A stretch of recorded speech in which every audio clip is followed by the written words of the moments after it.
அனைவருக்கும் வணக்கம். நம்ம மல்லி சீரியல்ல என்னெல்லாம் சுவாரஸ்யமான விஷயங்கள் நடக்க போகுதுன்னு பார்க்கலாம் வாங்க. நிஷா பார்த்தீங்கன்னா ராஜேஸ்வரி நல்லவங்க அப்படின்னு சொல்லிட்டு நிஷா நினைச்சிட்டு இருந்தாங்க. ராஜேஸ்வரி பார்த்தீங்கன்னா இப்ப கடைசியா இந்த நிஷாக்கே பயத்தை காமிக்கிறாங்க. என்னன்னா, அதாவது என்கிட்ட எல்லாத்துக்குமே ஆதாரம் இருக்கு, என்னோட பிடியிலேருந்து யாராலையும் தப்பவே முடியாது அப்படின்னு சொல்லிட்டு ராஜேஸ்வரி சொல்றாங்க. என்னன்னா, நிஷா பார்த்தீங்கன்னா அதாவது மேனேஜர் பயப்படுறாரு அப்படின்னு சொல்லிட்டு சொன்னதுமே ராஜிக்கு கோவம் வந்துருச்சு.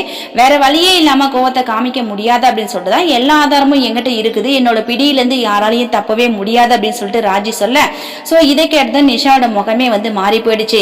ஆனா ராஜேஸ்வரி பத்தினா, நிஷா நீ ரொம்ப யோசிக்காத, அதாவது அந்த மேனேஜர் நம்மகிட்ட இருந்து பணத்தை வாங்கினார் இல்லையா, ஸோ அதுக்கான ஆதாரம் எங்கிட்ட இருக்குது, இதுல இருந்து தப்பவே முடியாது அப்படின்னு சொல்லிட்டு நான் சொன்னேன் அப்படின்னு ராஜி சொல்றாங்க.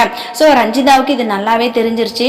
இதுக்கப்புறம் நிஷா பார்த்தீங்கன்னா, என்னடா நமக்கு பிரச்சனை நிறைய வந்துருமோ போல இருக்கு, அப்பாவும் இந்த லாக்கர் கீ எங்க வச்சிருக்காருன்னு சொல்லிட்டு தெரியல, எதுவுமே நமக்கு தெரியல, இப்ப என்ன பண்ண போறேன்னு சொல்லிட்டே தெரியல அப்படின்னு சொல்லிட்டு நிஷா ஒரு பக்கம் யோசிச்சுட்டு இருக்காங்க. சோ ராஜி பத்திரா, நிஷா நீ எதுக்கும் கவலைப்படாத, நான் ஒரு ஆங்கிள் யோசிக்கிறேன், நீ ஒரு ஆங்கிள் யோசி, கண்டிப்பா நமக்கு ஏதாவது ஒரு குழு கிடைக்கும் அப்படின்னு சொல்லிட்டு ராஜேஸ்வரி சொல்லிட்டு இருக்காங்க.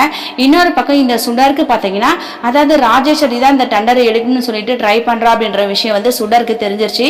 அதனால இப்ப சுடர் என்ன பண்ண போறாங்கன்னா, அதாவது விஜயோட உண்மையான மனைவி மாதிரியே நடிக்க ஆரம்பிக்க போறாங்க. சோ கொஞ்சம் கொஞ்சமா அவங்களுக்கு பழைய நினைவுகள் எல்லாமே திரும்பி வந்துருச்சு அப்படின்ற விஷயம் தெரிஞ்சா எல்லாருமே சந்தோஷப்படுவாங்க. இதுக்கப்புறம் ரேணுகா பாத்தீங்கன்னா கொஞ்சம் கொஞ்சமா அவங்கள மாத்திக்க போறாங்க. ஏன்னா எல்லா சொத்துமே ரேணுகாவோட பேர்ல தானே இருக்குதுன்னு சொல்லிட்டு கதிரேசன் சொன்னாரு. அதனால கதிரேசனை நம்மளோட அப்பாவே நம்ம ஏத்துக்கிட்டா கண்டிப்பா அந்த சொத்தோட டாக்குமெண்ட்ஸ் எல்லாமே நம்ம தேடி கண்டுபிடிச்சு எல்லாத்தையுமே ஆட்டையை போட்டுட்டு போயிட்டா இதுக்கப்புறம் இந்த சொத்து எல்லாமே நமக்கு தானே அப்படின்னு சொல்லிட்டு ரேணுகா ஒரு பக்கம் ரொம்பவே சந்தோஷப்படுறாங்க. இப்ப கதிரேசன் பாத்தீங்கன்னா நிஷா கிட்ட போயிட்டு, நிஷா நம்ம தீபாவளி கொண்டாடுறதுக்காக மல்லியோட வீட்டுக்கு போலாம், ரேணுகா அங்க இருக்கலாம்னு சொல்லிட்டு தான் ஆசைப்படுறா அப்படின்ற மாதிரி கதிரேசன் கேட்டா கண்டிப்பா நிஷா ஒத்துப்பாங்க. ஏன்னா அப்பா கிட்ட இருந்து நிறைய உண்மைகளை தெரிஞ்சுக்கணும் இல்லையா, தெரிஞ்சுக்கிறது மட்டும் இல்லாம அந்த டாக்குமெண்ட் எங்க வச்சிருக்காங்க அப்படின்றத கண்டுபிடிக்கணும் அப்படின்றதுக்காகவே இந்த நிஷா பாத்தீங்கன்னா மல்லியோட வீட்டுக்கு போறதுக்கு முடிவு பண்ணிடுறாங்க. சோ அவங்க ஒத்துக்கிறாங்க. இதுக்கப்புறம் நிஷா பாத்தீங்கன்னா கதிரேசன் கிட்ட நைஸா பேசி அந்த டெண்டர் பத்தின விஷயத்த தெரிஞ்சுக்கலாம் அப்படின்னு சொல்லிட்டு அவங்க ஒரு பக்கம் பிளான் போட்டிருக்காங்க. மல்லி பாத்தீங்கன்னா, அதாவது கதிரேசன் சரிமா இங்கவே தலை தீபாவளியை கொண்டாடலாம் அப்படின்னு சொல்லிட்டு கதிரேசன் சொன்னாரு. இதுக்கப்புறம் மல்லி என்னடா இவங்க இங்கேயே கொண்டாடலாம்னு சொல்லிட்டாங்க, இதுக்கப்புறம் விஜய், ரேணுகா, அந்த கதிரேசன், நிஷா எல்லாரும் இந்த வீட்டுல சந்தோஷமா இருப்பாங்க, நம்ம ஓரமா ஒதுங்கிதான் இருக்கணும் அப்படின்ற மாதிரி மல்லி நினைச்சிட்டு இருக்காங்க.